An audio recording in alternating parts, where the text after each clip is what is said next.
మైక్రోబయాలజీలో మెయిన్గా మనం మాట్లాడుకోవాల్సింది bacteriology. Micro organisms ఎన్ని, ఏ మైక్రో ఆర్గానిజం ఏంటి అనేది ఆల్రెడీ మనం మాట్లాడుకున్నాము.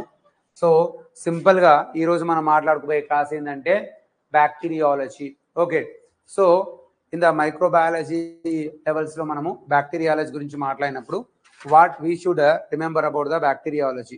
సో బ్యాక్టీరియాలజీలో మనం గుర్తుపెట్టుకోవాల్సిన ఇంపార్టెంట్ టాపిక్స్ ఏంటి, ఇంపార్టెంట్ పాయింట్స్ ఏంటి, let we go with the bacteriology.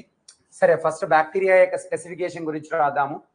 బ్యాక్టీరియాని ఎప్పుడైనా కానివ్వండి మనం ఏమని పిలుస్తాము అంటే bacteria is a type of organism అండి. యూనిసెల్యులారా లేదంటే మల్టీ సెల్యులారా? Bacteria is which type of organism? Bacteria is a unicellular organism. ఇది యూనిసెల్యులార్ ఆర్గానిజం రైట్. అండ్ ఇది ఏ ఫ్యామిలీకి చెందింది? ప్రోకారియోటిక్ ఫ్యామిలీ ఏంటి? ప్రోకారియోటిక్. అంటే దీని యొక్క న్యూక్లియస్ మెంబ్రేన్ అనేది under developed, that we code as a prokaryotic character right. So ఇది యూనిసెల్యులార్ ఆర్గానిజం, ప్రోకారియోటిక్. దీన్ని మనము ఫస్ట్ లివింగ్ ఆర్గానిజం అంటాము. ఫస్ట్ లివింగ్ ఆర్గానిజం అంటాం దీన్ని.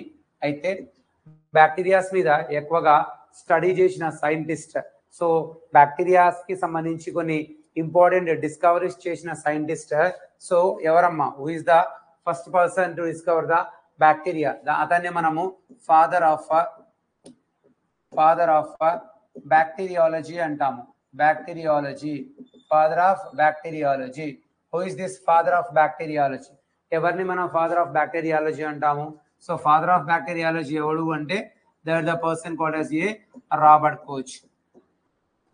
కోచ్ ని మనము ఫాదర్ ఆఫ్ బ్యాక్టీరియాలజీ అంటాము. సో అండ్ ఇంపార్టెంట్ ఏంటంటే, సో బ్యాక్టీరియాలజీ గురించి మాట్లాడినప్పుడు బ్యాక్టీరియాని cannot be seen the naked eyes. The size of the bacteria చెప్పండి.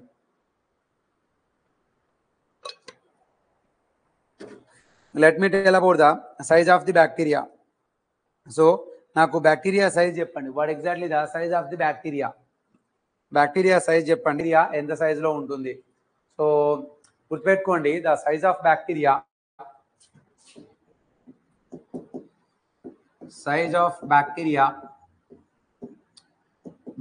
సైజ్ ఫస్ట్ నేను ఏమంటున్నానంటే డయామీటర్ లో చెప్తాను. రైట్, దాని సైజ్ అంటే డయామీటర్ లో చెప్తాను రైట్. డయామీటర్ ఇది దాని సైజ్ అవుతుంది ఫస్ట్.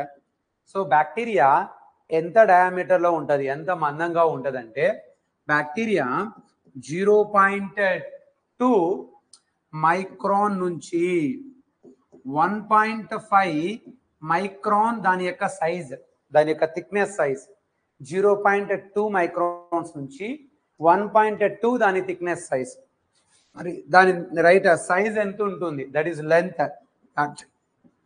బ్యాక్టీరియా లెంత్ ఎంత పొడవు ఉంటుంది? లెంత్ చాలా చిన్నగా ఉంటుంది. ఎంత చిన్నగా? 3 నుంచి 5 నానో మైక్రాన్ లో ఉంటుంది.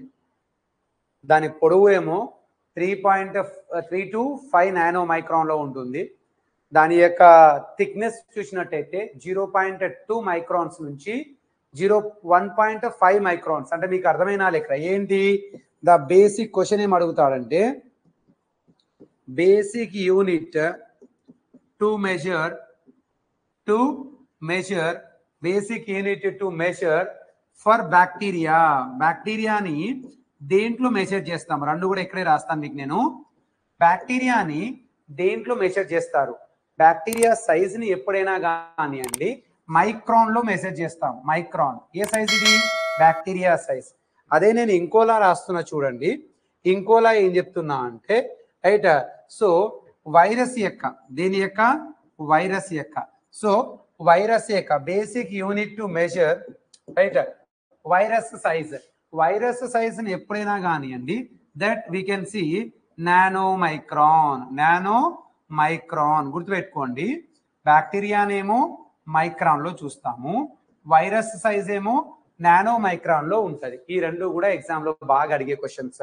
So basic unit of measuring for the bacteria micron, basic unit to measure for the virus nano micron.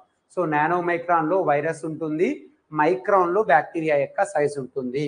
ఇది మోస్ట్ కామన్లీ ఎగ్జామ్ లో అడిగే క్వశ్చన్. అయితే సో బ్యాక్టీరియాలో మనము సింపుల్ గా బ్యాక్టీరియా గురించి మాట్లాడినప్పుడు ప్యాథోజెనిక్ బ్యాక్టీరియా గ్రూప్ ఉంటుంది, నాన్ ప్యాథోజెనిక్ బ్యాక్టీరియా ఉంటుంది. సో నేను 2 టైప్స్ ఆఫ్ బ్యాక్టీరియా చెప్తున్నా. 2 టైప్స్ రైట్.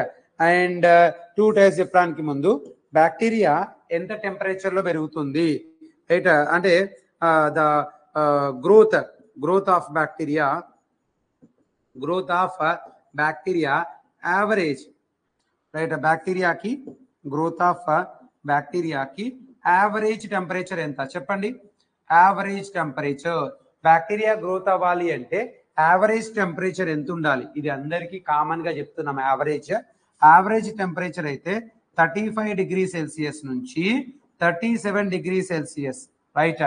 అంటే దాదాపుగా 94 డిగ్రీ ఫారెన్హీట్ నుంచి రైట్. సో 99 డిగ్రీ ఫారెన్హీట్ ఇది దాని యొక్క గ్రోత్ టెంపరేచర్. బ్యాక్టీరియా ఏ టెంపరేచర్ లో గ్రోత్ అవుతుందంటే ఆల్మోస్ట్ రూమ్ టెంపరేచర్. ఇది రూమ్ టెంపరేచరే. సో ఆల్మోస్ట్ రూమ్ టెంపరేచర్ ఇది. కానీ టెంపరేచర్ అయితే గుర్తుపెట్టుకోవాలి. గ్రోత్ ఆఫ్ బ్యాక్టీరియా చాలా బ్యాక్టీరియాస్ ఏ టెంపరేచర్ లో గ్రో అవుతాయి అంటే 35 నుంచి 37 డిగ్రీ టెంపరేచర్. ఇది కాకుండా నేను మిగతా బ్యాక్టీరియాస్ కూడా చెప్తా. Thermophilic, mesophilic right. మిగతా ఏ ఫిలిక్ అనేది కొద్దిసేపులో చెప్తా నేను. ఇదైతే యావరేజ్ కింద గుర్తుపెట్టుకోండి. నెక్స్ట్ రాసుకున్నారా right. These are the points. మళ్ళీ ఒకసారి చూడండి. Basic unit of measuring for the bacteria micron, virus కి అయితే nano micron. Growth of bacteria average 35 degree celsius నుంచి 37 డిగ్రీ సెల్సియస్ లేదా 94 డిగ్రీ ఫారెన్హీట్ నుంచి 99 డిగ్రీ ఫారెన్హీట్ మధ్యలో బ్యాక్టీరియా గ్రో అయితే ఉంటుంది. సరే, బ్యాక్టీరియా యొక్క అరేంజ్మెంట్స్ చూద్దాం.